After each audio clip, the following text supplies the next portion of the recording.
Wow! I trilled to myself. Agency life is so social. Turns out this wasn't a social event. It was a layoff. The office was closing after the loss of a key client. Well, it'd been a great 3 hours. I moved back home, still wondering how to create million-dollar ideas.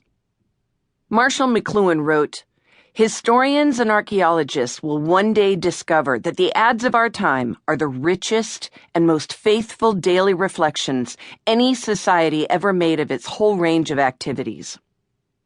But how were those ads created exactly? While searching for my next job, at night I studied books about advertising. I pored over famous ads, trying to decode the thinking process behind them, hoping one day to wave a wand to make ideas appear. My favorite advertising copywriter was Luke Sullivan in Minneapolis. His saber-toothed wit and strategic elegance impressed me greatly. One day, my phone rang and my jaw dropped. I heard a voice. "Sally, this is Luke Sullivan. Come work at my agency." Off I moved, eager to learn this mysterious thing called branding. Now, I have to tell you a little side note here. The move to Minneapolis was pretty easy to pack because I was a Florida native and I literally didn't even own a winter coat.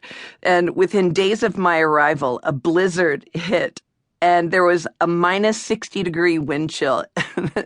This was just before Halloween. So for months after Halloween, hundreds of pumpkins were in a frozen, bizarre, orange-spotted ice age until the spring thaw came.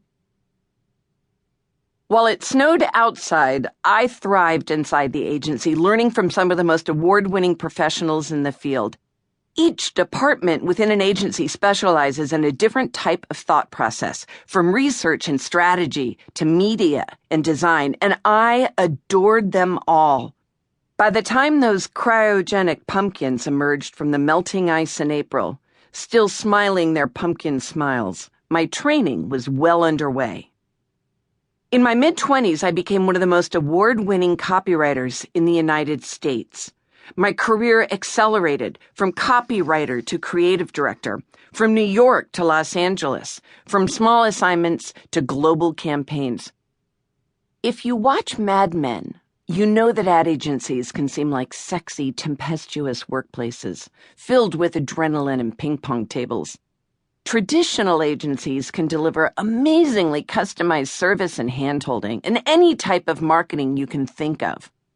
On the downside, they're extremely expensive for clients. For example, for a single color copy, a client might be billed around $30. It's also brutally intense for the staff. I've seen employees bring a couch into their office for all-nighters. Me, I wanted something different. At age 27, I opened up my own ad agency in LA. It was a dizzying time to be in advertising, right at the cusp of the dot-com bubble.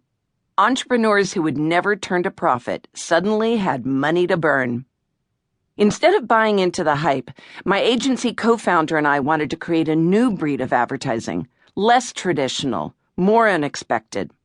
Unlike the fabled agencies I'd worked in before, which had impressive lobbies and catered lunches, we wanted to be a true startup. Yet what we lacked in marble washrooms, we made up for in audacity. Apple Computers famously began as a startup in a garage. Our building was also a garage, a converted mechanics garage on Electric Avenue in Venice Beach, California.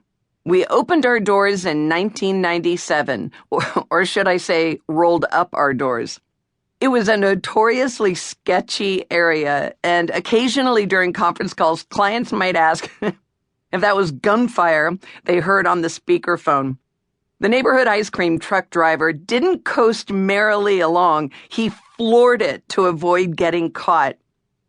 Now, instead of ignoring this polarizing location, we showcased it. To introduce ourselves to prospective clients, we mailed out bright yellow rearview mirror hang tags that said, "Please don't slash my tires. I'm visiting the agency." Was it controversial? Yes. Was it effective?